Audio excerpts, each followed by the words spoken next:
Hi, I'm Steve Priest, currently president of Integrity Insight International, the second ethics consulting firm that I founded. The first one, Ethical Leadership Group, way back in 1993. And this one, I don't know, 5, 6, 7 years ago, which is meaningless for you depending on when you watch this. So 2015 or so. So tell us about your background. What have you worked on? What would you like to be remembered for? Well, let me start with the background. I got into this field a long time ago. It probably started with my dad's company, my dad's retail store literally on Main Street in Neenah, Wisconsin. And I learned from him, he didn't write this down, it was just observation, that if you treat customers well and you treat employees well, then you'll make some money. And that was my early intuitive understanding of business ethics. And I still largely believe that's true. It's a little more complicated than that, but there's a lot of truth to it. So the other important element was when I was growing up, like a lot of kids, although of course I thought I was unusual and unique, I was an agnostic through junior high, high school. And then at some point in college, it wasn't exactly the Buddha under the tree moment of enlightenment. Well, certainly not enlightenment, but I came to the realization that for me, that God was real. And if God was real, then God had to make a difference in my life. And for some reason, I'd been given this gift of being pretty good in business. So as I thought about it, I'm like, well, I got two paths then. I can either start an ethically exemplary business. At the time, highly visible ones were Ben & Jerry's and Body Shop. I said I can go that route, or I can be a consultant for companies to help them get this fundamental truth that I learned from my dad. The only problem with that course was there was maybe one person doing it, Barbara Leigh Toffler, who was at Harvard, and when I met with her, she said, "No, that's crazy. You can't. You're young, you're smart. You can't make a career off of that." But being young and at least as much stupid as smart, I did first by starting by becoming executive director of the Center for Ethics and Corporate Policy in Chicago, which is where I met Pat. And then realizing I was really lousy at fundraising and sucking up to people who gave me money and running committee meetings, but was pretty good at training and listening. I started my own company, which back in 1993 cost $10. It was for business cards.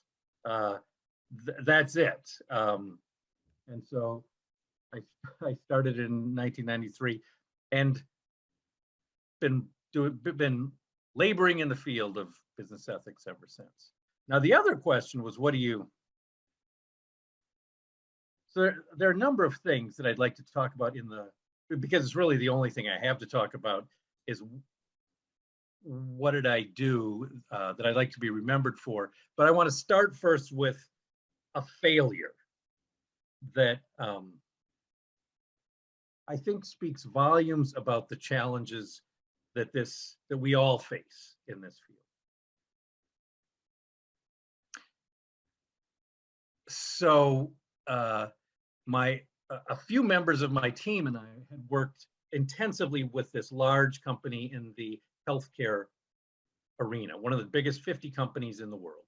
No, lie, 50 companies in America, sorry. And we had spent a lot of time preparing the top executives for a 2-day summit down in Arizona, some resort in Arizona. The first day, we gathered the executives in small teams and did SWOT projects with them on the highest priority issues facing this company. These were not ethics issues, these were business issues. But of course, after having done a lot of work, with them through the years, we knew that there was you couldn't separate the two, right? Business issues and ethics issues were inseparable. And at the end of this day, we had people elected spokespeople, and the next morning they all reported back to the assembled 150 executives, including the CEO, who hadn't been part of the small group teams the day before. And after there was one finding that was repeated in every single SWAT team. You have to talk into the microphone. One finding that was repeated in every single SWAT team report back, which was people don't feel very comfortable speaking up. We're not really learning the truth of what's going on in our company because people won't tell us the truth. So that was the big theme from the morning. And then we had lunch. And the afternoon schedule was me and the chief ethics and compliance officer for this company spending all afternoon with these 150 executives on ethics and compliance training, 4 hours of it. Here's how it started. The CEO, this was not part of the agenda, but he seized the moment in the microphone and got up on the platform and said this. I'm not good at accents, but I'm going to do it. I'm going to give it a shot. First, cross the arms. People. All morning I've been listening to you, and you keep on saying that, you know, people don't feel comfortable speaking up. I got to tell you, that's just not true. That's just not true. And raise your hand if you have a fear of speaking up? Literally, it's beyond Dilbert. I mean, Dilbert wouldn't even do that. And then we had 4 hours of ethics compliance training, which gets to the issue, right? How do you do it in the face of ignorance or willful ignorance? Or I don't think he was malevolent. He was not a willfully evil person. What did you learn from that, Steve? And how did you incorporate that learning into your future work? Never give the CEO the microphone unless he's scripted. Well, You actually, I mean, so I don't believe that it's only CEOs who set the tone. Every leader does. And I don't even believe that you need a CEO who is the champion of ethics. But if you have a CEO who goes directly against, it's hard to work with a company like that. So I don't know that I learned anything except the ability to be nimble, and which I was pretty good at even before that, because the next 3.5 hours, we just had to reshuffle everything. Let me tell you a story that's on the opposite side, which I think illustrates the hope and the promise and the goodness of the work that we do. Another company that we had the great fortune of spending a lot of time with, and in both these companies, by the way, spending a lot of time with means we did a lot of assessment work. We did surveys and focus groups and reviews of documents and an anthropological review looking at workplaces and people and imagery and so on. We did a lot of that, and based on that, a lot of communications work and a lot of training work to up the ethical practice level, the integrity level, the embeddedness of integrity in their culture. And in this other firm, we had done a lot of that work, just like with the healthcare firm. This firm was a large utility, and about 2 years after we started working with them, I was lucky enough to go to this hydroelectric plant in the mountains, which is where hydroelectric, well, they're not always there, but anyway, hydroelectric plant in the mountains to meet with the employees there. So here's the picture. Hydroelectric plant in the mountain. It's the only employer in this small town. And there's probably 1,000 people in this town. And it's the employees and their families. And I get there and the plant foreman or plant manager or location manager says, "All right, have you ever been to one of these before?" Never. One of my favorite things, tours of where people actually do stuff. So I got a tour. And this tour, my gosh, it was like 45 minutes. He was so proud. He's this, show me that, show me that. And after a while, though, you know, the little antenna goes up and it's like, this is unusual. This is like more than hospitality. And what is really going on? And I found out when, of course, we get out of the pickup truck and he, you know, when we're standing there and he comes over and said, "What I really wanted to do on this is to thank you." Why? He said, "Because, you know, we've had this compliance and ethics stuff for a long time, but we also had our local head, his old boss, who was a tyrant, a bullier, a guy with a gun on his desk, a guy who threatened physical and professional job retaliation if people didn't do things exactly the way he wanted them." And so this guy said, they always talked about how we could report issues like this, but I never believed them until a team from the headquarters ethics office flew in here and announced this new program and this new ethics line that we could use, and talked about how it could be used without fear of retaliation. And so a few weeks later, I used it. And they came in and they did an investigation and they suspended the guy and then they fired the guy. It still gives me goosebumps. And they said, "You have set us free." 1,000 people, employees and their families, living under the thumb of a tyrant.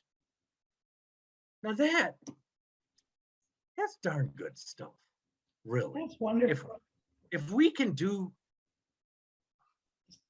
you know, when I get discouraged about like the first story, I think about the second, that, well, there's 1,000 people who we made a difference for. And that's pretty cool. So those are mine. Steve, since you've been involved in this now for a while, would you say that the overall business environment has improved or changed as a result of the work of you and then the many others that you have inspired over the years? No. I wish I could. But the critical words, overall work environment, I don't think so. We have seen so many companies where we did what we thought was excellent work with the company. And one of the things, you know, one of the challenges in ethics compliance, one of the challenges really in any kind of business improvement is how do you embed it into the business so that it lasts beyond the intervention? Otherwise, all you've got is the Hawthorne effect. I'm going to throw in an academic thing like that, since probably mainly academics will look at this. All you've got is the Hawthorne effect. Oh, we paid attention, something changed. By the way, that's from Chicago, where both of these women are a lot of the time. So there you go. 1920s, I think. Got distracted by Chicago and Hawthorne effect. So we've done good work. We've seen incremental progress. We know there's progress because we do surveys and focus Speak in groups. the microphone. Turn. We do these focus groups and surveys, so we see progress based on what employees are telling us. We see progress based on things coming into helplines and reported incidents and stuff like that. And then time passes, or there's a regime change, or there's a merger or acquisition. And it is really hard to sustain it. So, and then if you look globally, I don't know. I know I'm supposed to be answering the questions, but do you guys think we've made a huge difference? Oh, huge wasn't your question. Maybe around the margins. You know, I do think companies take reports more seriously, and are less inclined to write off any report they don't like as, that's just a disgruntled worker or something. I do think, but I don't know that we had anything to do with this. I think that the workplace is a better, slightly safer place for people of color and for women. I remember, Gretchen, but when we first met, I remember, I mean, but then anyway, I do remember how absolutely common and almost accepted, not accepted, but almost, CEOs and other powerful leaders having affairs with people throughout the organization was, and how that's a little less, I think it's less accepted now, but I think it's still way too widespread. But I don't know if the business ethics field has there have been a lot of forces that have moved us with some positive incremental change in that direction. I won't take any credit for any of those. But I'm glad they are happening. Yeah. So if you have seen some things change at least a little, what do you predict for the future? Is it just a continued slow, gradual improvement? Is there something that just remains an intractable problem?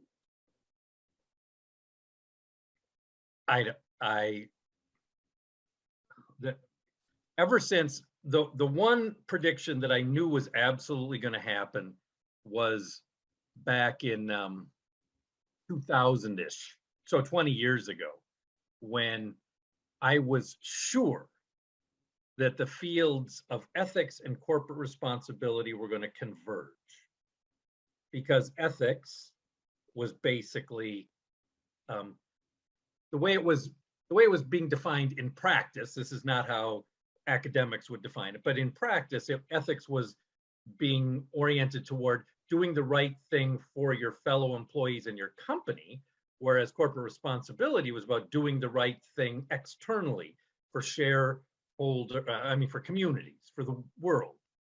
So it just, those employees don't differentiate those. That was just some artificial corporate construct. So it was inevitable. But instead, Enron, WorldCom, Anderson, and Adelphia happened in like a year. And instead of them combining, they went further apart, and ethics became combined with compliance. And now there's really not much ethics. It's all compliance. The lawyers, like Gretchen, yeah, have one. Really, even, I mean, so here's the. I mean, it's true that most laws and most policies have some ethical foundation or intuition under them. Not all. Safe Harbor Act in the healthcare field, there's no ethical intuition.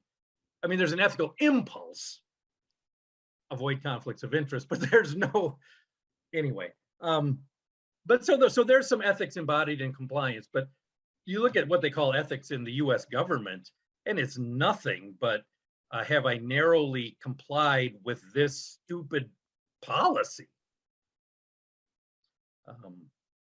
So compliance, I think, is really one.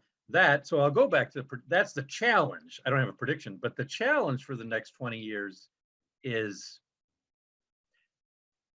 can compliance actually make any difference? And I think think there's less likelihood of that than ethics, because so I've done, one of the things I'm proudest of was a question you asked was, I think I've done work boots on the ground in more countries than anybody else in the world in the field of ethics. 52 countries at last count.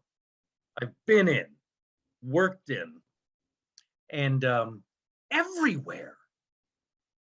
Not everybody, but our focus group and training questions suggest 75, 80% of people truly, actually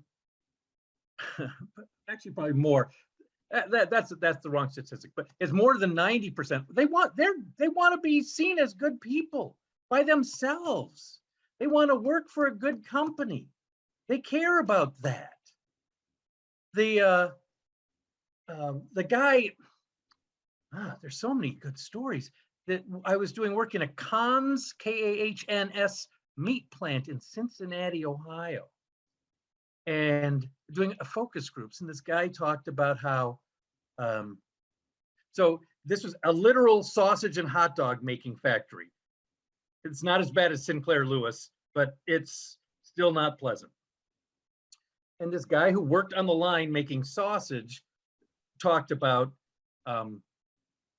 we were talking about the pressure to meet their production numbers.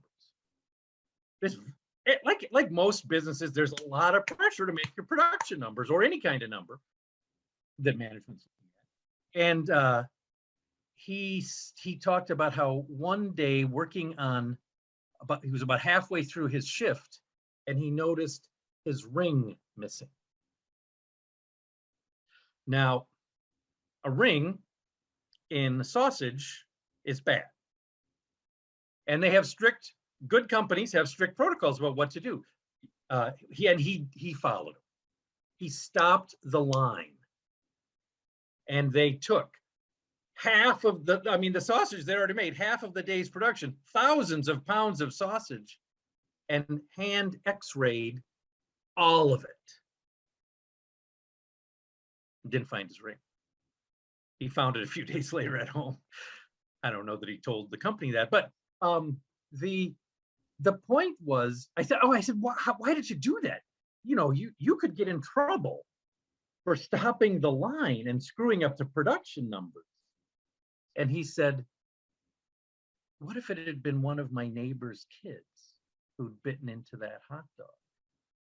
What if I had harmed someone else by that? You know, it's I wrote, there was one other story.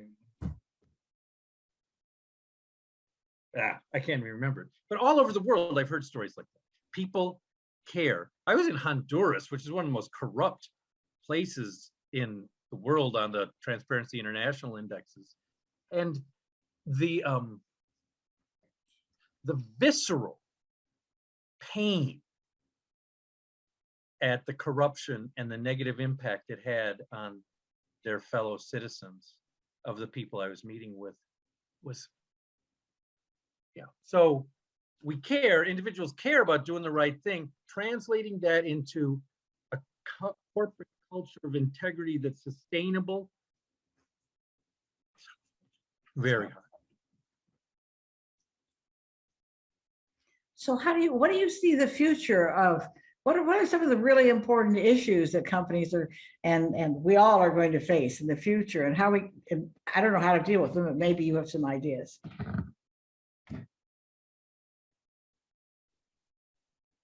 I don't think there's well, okay. I mean, you could get, but I could get into the weeds, except I'm not competent enough to get into the weeds. But we could talk about how cybersecurity is an issue, and artificial intelligence is an issue. A lot of issues around technology and the implications and consequences of inappropriate uses of technology are huge issues in almost every field. But so there is one. The respect for the hegemony of the individual, the rights of the individual over the entity which is learning detailed information about them. That's an issue, especially as companies become less accountable when they're dominated, often not just managerially, but in terms of shareholder structure, by one person. So if Elon Musk and Jeff Bezos, who they can do what they want within reason, but often without a lot of reason. But I really think, Pat, the most fundamental issue is, I don't know, millennia old, which is that companies are made of human beings. And one of the flaws or virtues, two sides of the coin, of human beings is we really want other people to like us. And we really want to not only think of ourselves as good people, but have some sense of security about ourselves, which often means a sense of security about our jobs and careers in the present and in the future, which means that it's a long intro to say we often don't tell the truth. I don't think that fundamental human condition is going to change much, and it's to the detriment of corporations. If so that the meat company I was just talking about, the guy didn't tell the truth, he jeopardized his safety. This is the thing we've not done enough in our field to say these issues are not ethics or compliance issues. These are issues of business, sustainable business success. So the underlying foundation of quality, of any quality initiative, is the truth. It's designed to understand the truth of the data or whatever is going on and report that up in an appropriate way that's analyzable and fixable and changeable. But as long as that relies on people, or people designing algorithms, or people looking at the data that they then report up, sometimes the truth doesn't go up. That it's the core essential of customer satisfaction, customer delight, customer happiness. If you're the CEO of a company, you have no idea if customers like your company, except if people tell the truth. You have no idea how to delight customers unless they tell you the truth, and then you tell the truth back. Vladimir Putin right now, it's the success, it's the foundation for success in warfare, evidently, because this guy didn't know the truth of what he, if you don't know reality, how do you do strategic planning? Now, I'm very happy that Vladimir Putin didn't know the truth, but if you're the CEO of a firm trying to execute a successful strategy, to make a successful strategy, you've got to know the truth. And hotlines don't get you there. It's a good thing. Training doesn't get you there. It's a good thing, but building it into everything, especially the little cultural, geez, what are the, oh, well, there's the other technological challenge.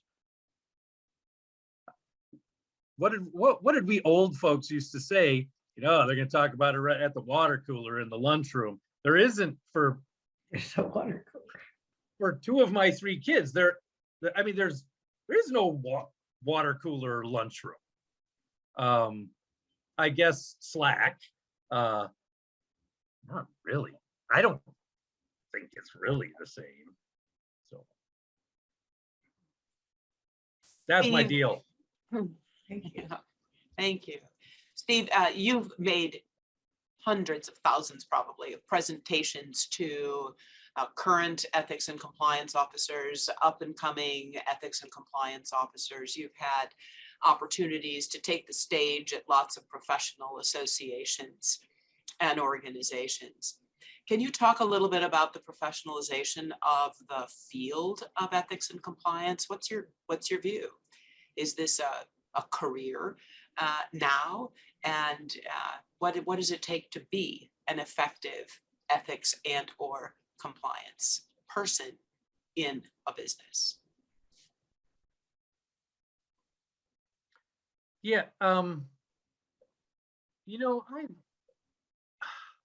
I've always, so in case you don't realize, I've been anti-authoritarian. This is why I feel particularly upset about this devolution from ethics to compliance, which was, I was all in on ethics because ethics is about thinking and analyzing, and whether you're going to use principles or consequences or some combination of both, which I think is what most people intuitively do.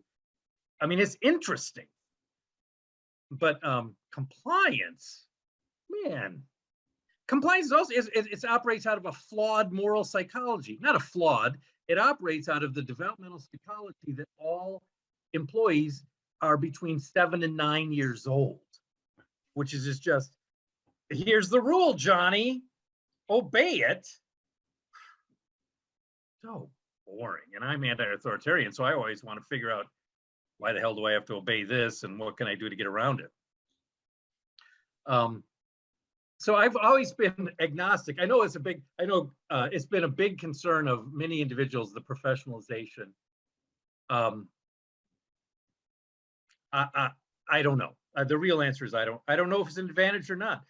You guys have seen some of the best ethics and compliance professionals I've ever seen were auditors or HR people or great line managers who, you know, you go to a few conferences, you go to one of these one-week training programs, and you surround yourself with good lawyers and others, man, they can be good. There was the big debate back when we were younger. Well, you know, should the ethics officer be a senior executive who's highly respected and on this is their last job? And I think of Bill Giffen as the exemplar there. And as a shout out to Bill, he taught me a lot. He was my first huge client. Is it Sears, right? Sears, right? Sears, and he taught me a lot of really about everything. So thank you, Bill. But so should it be that kind of a guy, or should it be a young, 40-year-old attorney who is using this as a way to gain experience and insight and broaden her knowledge, and then after that she's a better general counsel? We've seen great and terrible examples of both. When we did assessments for the federal government, trying to look at a company to tell them whether this company was now getting it. The fundamental question they asked is the ethics office structured right? Does it have the right leadership? And they would always want to know the formula. That I never found a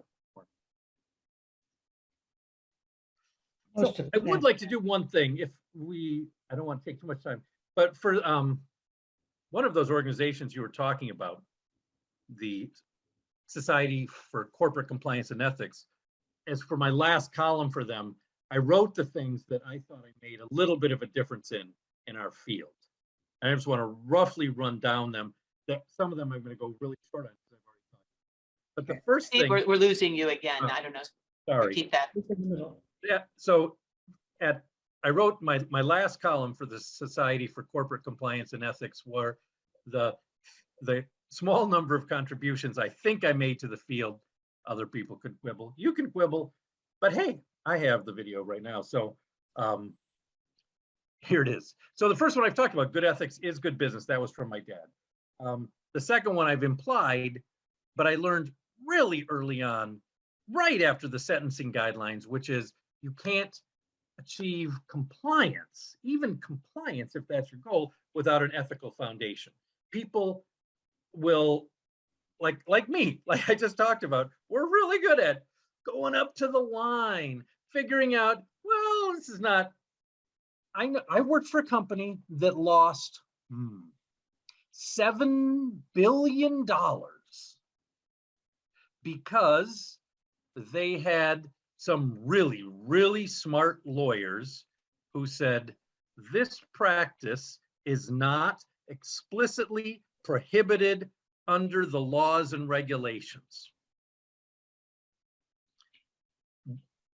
After shit hit the fan, the government said, it's maybe not, it's implicit, and it's a bunch of other things, and deadly, fatal. So you got to have an ethical foundation. Is it right? The third one, culture wins. This was 1995 when I came up with culture wins. And one of the stories that just brings that together is a company we've done a lot of work with, surveys, focus groups. In focus groups, I love doing focus groups.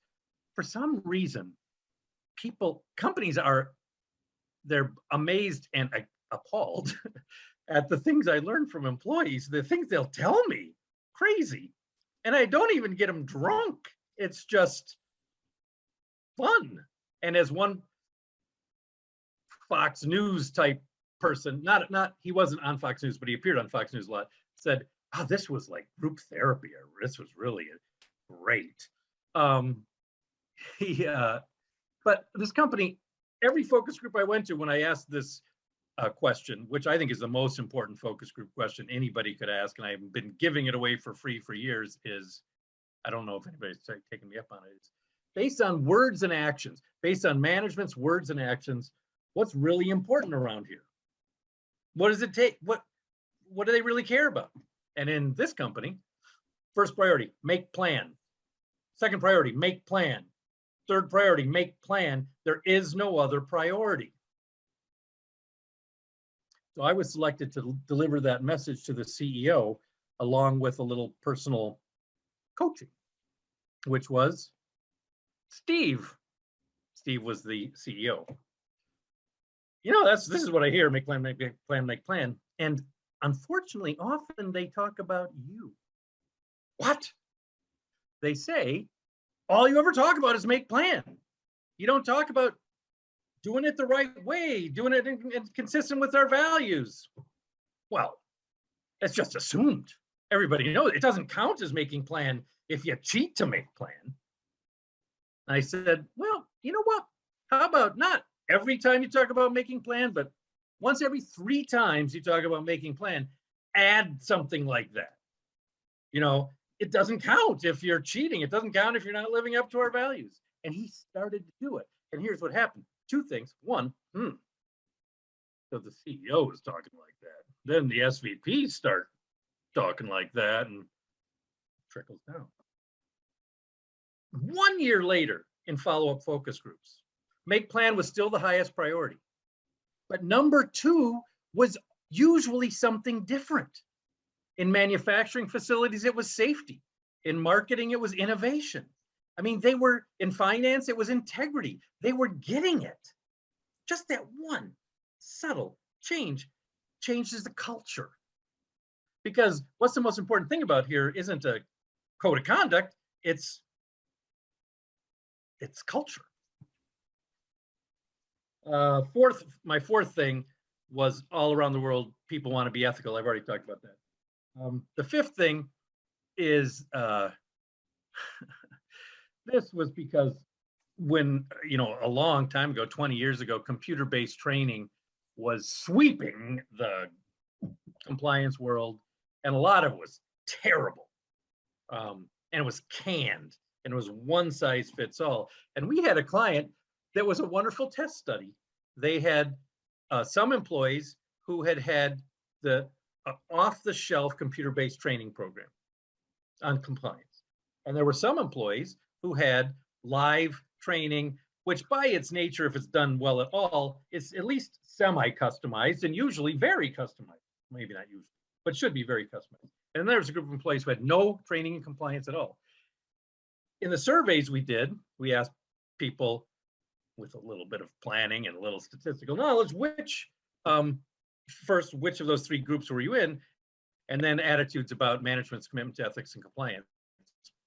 Now, not surprisingly, those who had the live training had a higher perception of management's commitment to ethics and compliance than those that had no training or those that had that off-the-shelf training. What was surprising was that employees who had the off-the-shelf computer training had worse perceptions of management's commitment to ethics than those who had no training at all. Fig leaf, just to check the box, required, they don't care. Wow. On the other hand, good training can make a difference, especially, so I differentiate between strict compliance skills training. There are some compliance, I've kind of agreed to this reluctant. I was converted to this point of view. There are some compliance skills you just need to know, and computer-based training is fine for that. In fact, it's very effective because you take it on your own time and you can get quizzed and all that stuff, fine. But a lot of it, as I've been talking about, is behavioral. And I'm sorry, but you can teach sexual harassment law on a computer-based training. But teaching people, this is not just for old white males like me, teaching people what's appropriate and what's not, and how do you listen better, and how do you communicate better, and how do you give feedback without offense. It's really tricky online. And the last one is that I've been obsessing about it, probably because the most recent is based on our risk assessments and everything else. Telling the truth is the biggest cultural organizational risk. So there you go. Those are my, and those are the things, Gretchen, to get back to an earlier question. Those are the messages I've been trying to communicate in various means with various degrees of effectiveness to various audiences, internal and external, I mean, within companies and more broadly for 30 years. Just 30? 32, really. Well, it keeps us employed. Yeah, yeah. The human condition keeps us employed. Steve, what about your educational background? You talked about your family background. What about your educational background has influenced your career choice and your thinking about all these issues, if anything? Gretchen Winter is asking that question because we share an alma mater, and she just wants me to plug the University of Chicago. So I will. I got my undergraduate in this wacky degree program called Politics, Economics, Rhetoric, and Law. And that really directed my career in two ways. One was the law part. I thought when I started that I was going to be a lawyer, but then sitting in classes with Edward Levy, who had been an attorney general, and Philip Kurland, who was often rumored to be the next Supreme Court justice under a conservative president. I realized with both of them, there were 9 legal jobs in the United States that I would really, really like, and my likelihood of getting one of those 9s was close to 0. So, and the first 3 years of being a lawyer, my God, it sounded just awful. So, but rhetoric with Wayne Booth, the power of rhetoric. And so I became enamored with that. Then I got my MBA from University of Chicago, where I learned, I don't know, I learned some finance stuff. But more importantly, they gave me, I was already a radical then. I asked questions in class, Robert Blattberg's marketing class. How's that ethical? Wow, they just wanted to get rid of me as fast as they could. So they gave me a scholarship to study for a year in Belgium, the Catholic University of Louvain, and I studied international business and organizational development there. And that turned out to be very relevant. But of those. Not that the business stuff was bad. Then I went to work for a few years, great job, but I failed at living out my ethical values. So I went to Harvard Divinity School and studied ethics there. And there I was also a pain in the ass because I was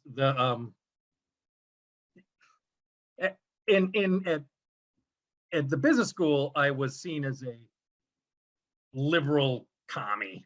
And at the divinity school, I was seen as a right-wing fascist.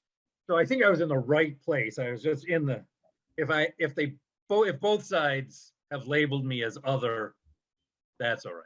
So divinity school, my favorite thing at the divinity school was I got to take a doctoral seminar with John Rawls. And he was the god, right? A theory of justice. And I mean, that's the original position is still pivotal for me as I think about global justice matters. But what I most remember about him is what a kind man he was. I didn't have the background to be in that doctoral seminar, but he let me in and treated me with, he was a very kind man. What do you think he'd, unlike, I had to petition the University of Chicago to take a class. I don't want to say his name because he's dead and this is not a nice comment, but with a very prominent theologian who was teaching ecumenical theology as a guest professor for a semester. And I somehow convinced the business school that that was relevant to my business degree. There's the rhetoric coming in. And this theologian was a pompous ass. So I remember those people. I guess I remember the people more than the whatever else I learned. But I did do a lot of ethics. I studied in the business school at Harvard. The divinity school allowed me to do half of my classes in the School of Government and the business school and elsewhere. And I took advantage. So Great. Wonderful and story. then when I came to Chicago, I got to do the Center for Ethics, where I met people like Pat and Daryl Kane, and developed a great affection for all those. Really was the hotbed of business ethics back in the day. And then, of course, my second consulting job ever was with your old employer, Baxter Gretchen, which is where I met you, and your predecessor, Margaret Mary Fiorenza. Love that name, although she went by Meg. So yeah, it's great people that taught me. Really, so this is why I'm going to go back to focus groups and why anybody, if you ever look at this and you get a chance to do focus groups, do them, because that was my continuing ed. People were always like, how are you sharpening the saw, to use Stephen Covey's weird metaphor? And it's like, I do focus groups. If the people, employees at every level teach me more about the reality of business ethics and a culture of integrity than anybody else. So I've been really lucky. I think I've done over 1,000 focus groups now, and over 1,000 training sessions, and unlike what you'd guess after hearing me monologue for the last 45 minutes, my training sessions are interactive, and that's what I love most, is listening and hearing. So, like the two of you. Thank you. Steve, this is great. Thank you. Did you come to today's session with any other things you specifically wanted to share and say? If so, floor is yours. Well, no, not that I want to say. I would be curious to talk with luminaries, to listen to luminaries like yourself. I presented in terms of the future and present future, what I consider a rather pessimistic view. And I'm interested in what you think and what you're hearing from others. Because you see, for me, this is a liberating. So I don't need to do any more consulting for the rest of my life to be secure. And and I have that anti-authoritarian attitude anyway. So, but if you're working either inside for a company, or you're a consultant dependent on referrals and future work, you better be telling the truth, or I think you fail in this field. But you have to be much more subtle. and savvy about how you tell the truth.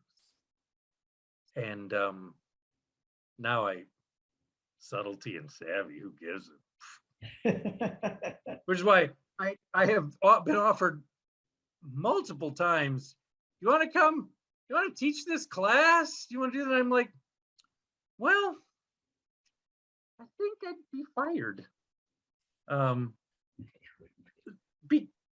You both know the care that one has to take in choosing the right words in the academic environment of 2022. Now remember, I never watch Fox News. I'm not a conservative. But I am a 61-year-old white male. I don't know. I think I would get in trouble, and I'd rather not. That's the state of affairs here in 2022. That's right. Wow. Wow. Steve, I remember once you ran a seminar for the Ethics and Compliance Officer Association, a session at one of their conferences. And I think you had everybody sitting on the floor in a circle with candles or something. It was the talk of the conference. It was such a unique way to do whatever it was you were doing. I was stuck outside and couldn't get in and were peering through the windows and wondering what was going on in there. Do you remember that? Yeah, that might make me cry, but that's okay. So I have tried to integrate my faith and my values with my work throughout my career. Usually it's embedded and implicit. That particular event was an ECOA conference in Nashville, Tennessee in October of 2011. And we all know what happened the month prior. And I'm sorry, October of 2001. 2001, right. Yeah. It was a month after 9/11. And we were all raw. And, 90% of the people there, well, yeah, everybody was either a leader, an ethics or compliance leader in a company, or a professor or teacher. And we not only were raw ourselves, but were absorbing the rawness and pain and confusion of the people around us. And I don't know, I think it was Ed and Carrie at the time were the leaders of that organization. And I don't know whose idea it was to, and I don't even know what it was called, but it was about meditation. This was a kind of an active meditation, which is one of my other things. And we had, and so I did it all. I had the music, and I had candles and low light and quiet, not standard elements of an ethics of any kind of conference, really. And we were all broken open before getting there.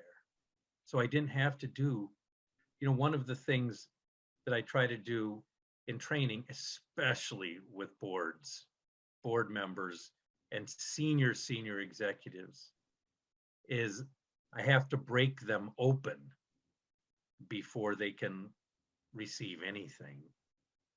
And I have to do it in a way where they don't think I'm an asshole. Or most of them don't.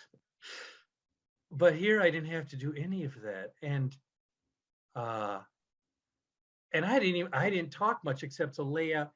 It was remarkably beautiful. Keith Darcy, who later became the chairman of that organization, has told me it was one of the most meaningful. He lost a brother in 9/11, and he said that was one of the most meaningful healing steps in his journey. They're always, which, so that's like that, the hydroelectric plant, right? If you touch a person, or That's for asking that, and thanks for helping me remember that. Thank you for sharing. I always wondered what exactly happened inside that room. So Well, one of the things that we did, which is also a standard meditation spiritual ritual, is I gave out small pieces of paper. And oh no, was that one of, I forget. Oh, Gretchen. I don't know if it was one of these two things, one of these two Jedi mind tricks. I either gave out pieces of paper that they put into a flame and burned, things they would like to give up or heal, emotions they'd like to change as a result of the trauma of the past month, or it might have been a pebble as a commitment to building a stronger foundation. I forget. I don't know which one it was. Did you see pebbles or flames? I saw flames. Okay, well, there you go. We were burning. But burning is healing up to a point.